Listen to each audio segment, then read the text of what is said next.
السلام علیکم ویورز. یہ سلیکٹرز کے ایکٹرز والی تصویر تو آپ نے دیکھ لی ہوگی. سب سے پہلے مجھے اندازہ ہے، آپ کو بھی ہو گیا ہوگا، کہ یہ کون لوگ ہیں،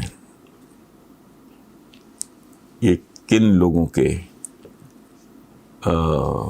مفادات کا تحفظ کر رہے ہیں یا ان کا دفاع کر رہے ہیں. تو یہ جو کوئی بھی ہیں، کام کریٹو ہے اور میں انہیں مبارکباد دیتا ہوں. اس میں کوئی بازاری پن نہیں ہے، کوئی چھچور پن نہیں ہے، کوئی سفلا پن نہیں ہے.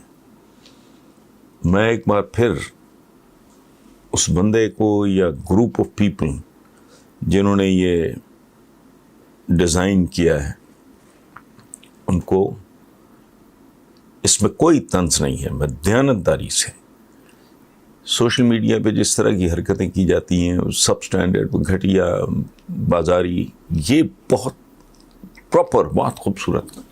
اس میں طنز ہے یا جو کچھ بھی ہے، لیکن اس میں کلاس ہے، اس میں ایک لگتا ہے کریٹو مائنڈ ہے، یا کریٹو مائنڈز ہیں جنہوں نے مل کے ایک جملے میں، عنوان اچھا ہے سلیکٹرز کے ایکٹرز، اور وہ جو کیپشن کہہ لیں اس کو، پاکستانیوں ان شکلوں کو یاد رکھیے، وہ بھی خوبصورت ہے. سو اس پہ کوئی گھٹیا پن نہیں ہے، خوبصورت بات ہے. تو وہ سب لوگ قابل مبارکباد ہیں. اگر ایک فرد ہے تو وہ قابل مبارکباد ہے جس نے یہ ویژولائز کیا، کنسیو کیا، اور پھر اس کا لے آؤٹ، اس کا ڈیزائن بنایا. پہلے تو یہ خراج تحسین پیش کرنے کے بعد اب آتے ہیں کہ پاکستانیوں ان شکلوں کو یاد رکھیے. تو میرے دوستوں اور بھائیوں جنہوں نے یہ تیار کیا ہے، پہلی بات تو یہ ہے کہ یاد رکھنے کی ضرورت نہیں پڑے گی انشاءاللہ. یہ شکلیں ہیں ہی ایسی جو بھلائی نہیں جا سکتی. اب پوچھیں وجہ یہ ہے کہ پاکستان کی سیاست بہت بری طرح مونوٹنی کا شکار تھی. مجھ پہ مجید نظامی صاحب کا پورا آرٹیکل ہے جو میری ایک کتاب کے دیباچے کے طور پہ انہوں نے لکھا تھا، کہ یہ آدمی، میرے بارے میں انہوں نے لکھا تھا، اللہ انہیں غریق رحمت کرے، کہ یہ آدمی تیسری قوت کے خواب دیکھتا ہے، تھرڈ فورس پاکستان کی پولیٹکس میں. تب پی ٹی آئی کا وجود نہیں تھا. یہ ملک جو ہے، جس کو پنجابی میں کہتے ہیں نا ماسیدہ بیڑا، دو خاندانوں کے درمیان اس ملک کے عوام پنگ پونگ، ٹھیک ہے. تو تب پی ٹی آئی نہیں تھی. یہ میں روزنامہ خبریں میں کالم لکھتا تھا پی ٹی آئی کی تشکیل سے پہلے، بہت پہلے کی بات ہے، جب میں یہ کہا کرتا تھا کہ میاں اور محترمہ، ان کے میں نے نام رکھے تھے بی بی اور بابو، کہ ایک ان میں سے چھری ہے، ایک چھرا ہے، ایک ان میں سے کھڈا ہے، ایک کھائی ہے، اور یہ دونوں اس ملک کے لیے بار بار ان کو آزمایا جا رہا ہے. They will not be able to deliver. اچھا، میرے بارے میں جو کمپلیمنٹس ہیں ریکارڈ پہ ہیں. وے آؤٹ محمود شام صاحب نے کمپائل کی ہے کتاب، اس پہ جتنے کمپلیمنٹس میکسیمم کسی کو دے سکتا ہے محترمہ بے نظیر بھٹو مرحومہ نے مجھے دیے تھے. بٹ میں اس نتیجے پہ صحیح یا غلط یہ اللہ پاک جانتا ہے. سو پی ٹی آئی ایشو نہیں، اس کے وجود میں آنے سے پہلے میں تو یہ کیمپین چلا ہی رہا تھا. پی ٹی آئی آ گئی تو ہم نے اس کو سپورٹ، اچھا میں اپنی بات کر رہا ہوں. ان میں سے موسٹلی تو سوائے ایک دو لوگوں کے، دو تین لوگوں کے علاوہ باقی تو بہت جونیئرز ہیں، بعد میں آئے یا بعد میں امرج کیے یا بعد میں ان کی شناخت ہوئی. تو یہ کوئی گناہ نہیں تھا، یہ کوئی جرم نہیں ہے. اور اپنی اپنی عقل کے فہم کے احساس کے ساتھ آدمی ایک اسٹرگل کرتا ہے. کس کے لیے کرتا ہے؟ یا تو کبھی کسی نے کوئی کسی نے کوئی بینیفٹ ایڈوانٹیج، کوئی عہدے شدے، یہ کوئی اس طرح کا کوئی ہو تو ظاہر ہے وہ بھی آپ کے سامنے. تو یہ ہوتا ہے کہ اچھا میں سمجھتا ہوں کہ یہ بہتر ہے، ماں کہتی ہے میرے بچے کے لیے یہ اسکول بہتر ہے، باپ کہتا ہے میرے بچے کے لیے یہ اسکول بہتر ہے. اچھا پھر ایک سرٹن سٹیج پہ آ کے جب ابھی ریسنٹلی کچھ دیر پہلے یہ بات چلی کہ بیٹی میری یونیورسٹی کے اس لیول پہ تھی کہ وہاں پتہ نہیں کیا کرنا تھا، تو میں نے دوستوں سے مشورہ کیا تو آئی واز ٹولڈ کہ جی ڈیجیٹل میڈیا وہ میس کمیونیکیشن کر رہی میری بیٹی. تو یہ اچھا یہ جرم نہیں ہوتا. آپ میاں صاحب کو سپورٹ کر رہے ہیں یا زرداری صاحب کو کر رہے ہیں، بسم اللہ سر آنکھوں پہ. ہماری ان کے ساتھ کوئی آبائی دشمنی نہیں ہے، بالکل ہی نہیں ہے. اور میرا خیال ہے ان میں سے کوئی ایک بھی، اور یہ بھلے لوگ ہیں، اچھے لوگ ہیں، انہوں نے خلوص دل سے اچھا یہ شکلیں بھلائی جانے والی نہیں ہیں، کسی کو کوشش کرنے کی ضرورت نہیں. دوسری بات، میں بڑی ذمہ داری سے یہ بات کر رہا ہوں اور عمر کے اس حصے میں ہوں، جیسے کہتے ہیں نا کہ بستر مرگ پہ لوگ جھوٹ نہیں بولتے، تو میں نے تو خیر جوانی میں بھی کبھی نہیں بولا. I never bothered. اتنا کوئی خانے خواہ میری زندگی میں نہیں آیا جو مجھے جھوٹ بول، نہ میرے اندر لالچ، نہ ہوس، نہ کچھ ایسی بات. جن چیزوں کی وجہ سے انسان جھوٹ بولتے ہیں وہ میرے قریب سے بھی نہیں گزری. اب اس عمر میں کیا جھوٹ بولنا. میری ایک اب بھی فیلنگ ہے، حالانکہ سب سے پہلے فرسٹریٹ ہو کے میں نے ریئیکٹ کیا تھا کیا جھک مار رہے ہیں پی ٹی آئی والے اور یہ.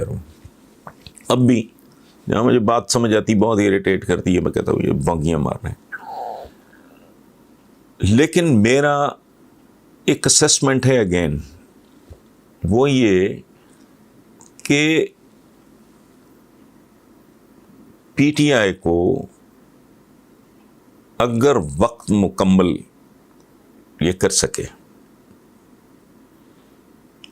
تو اس ملک کا کلچر، اقتصادیات کو نہ روئیں، میں مدتوں سے کہہ رہا ہوں اقتصادیات نہیں اخلاقیات، ان دونوں جماعتوں نے، ان دونوں پارٹیز میں میرے نزدیک اس ملک کی اخلاقیات کا ہی جنازہ نکال دیا ہے. میں نہیں جانتا ویورز میں سے میرے کتنے پرسنٹ ہیں جو بہت ینگ ہیں، ماشاء اللہ، اللہ آپ لوگوں کی عمریں دراز کرے. جو کم ہیں، کم عمر ہیں، 30s میں، 20s میں، ایون 40s میں، ان کو نہیں پتا کہ 60s کا پاکستان کیسا تھا. اور بے شمار لفظ ہیں، آپ یقین کریں اپنے بزرگ، آپ کو مجھ پہ یقین نہ ہو تو اپنے بزرگوں سے پوچھ لیں، اس ملک میں ان لفظوں کا وجود ہی نہیں تھا.